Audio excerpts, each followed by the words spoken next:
اللہ تعالیٰ قرآن حکیم میں ارشاد فرماتا ہے، یا ایھا الذین آمنوا لا تتخذوا اليہود والنصارى اولیاء بعضهم اولیاء بعض ومن یتولہم منکم فانہ منہم ان اللہ لا یہدی القوم الظالمین۔ ترجمہ: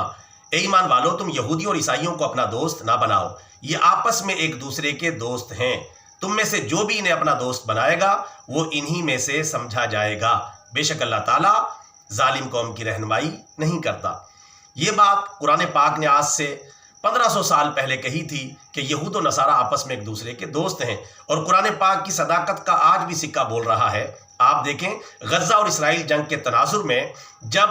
یمن کے مسلمانوں نے غزہ کے مسلمانوں کی حمایت میں اسرائیلی کشتیوں پر اور بحری جہازوں پر حملے شروع کیے ہیں اور ان کو تباہ کرنا شروع کیا ہے، تو فوراً امریکہ جو عیسائی ملک ہے، یورپی ممالک کو ساتھ لے کر اور دیگر کفری ممالک کو ساتھ لے کر اتحاد بنانے چل نکلا ہے تاکہ یمن کے مسلمانوں پر حملے کرے اور اسرائیل کو تحفظ دے، اس کی کشتیوں کو بچائے، اس کی تجارت کو بچائے، اس کے بحری جہازوں کو بچائے۔ یہاں آپ دیکھیں فوراً کس طرح یہودیوں کی حمایت میں عیسائی میدان عمل میں نکل آئے، اور قرآن پاک نے بالکل سچ کہا تھا کہ یہ آپس میں ایک دوسرے کے دوست ہیں، مسلمانوں کے دوست نہیں ہو سکتے۔ لیکن آج بھی مسلمان ان کو عالمی برادری کے نام پہ پکار رہے ہیں کہ یہ مدد کریں، جنگ رکوائیں، سلامتی کونسل میں کردار ادا کریں، اقوام متحدہ میں کردار ادا کریں، حالانکہ یہ سب ان کے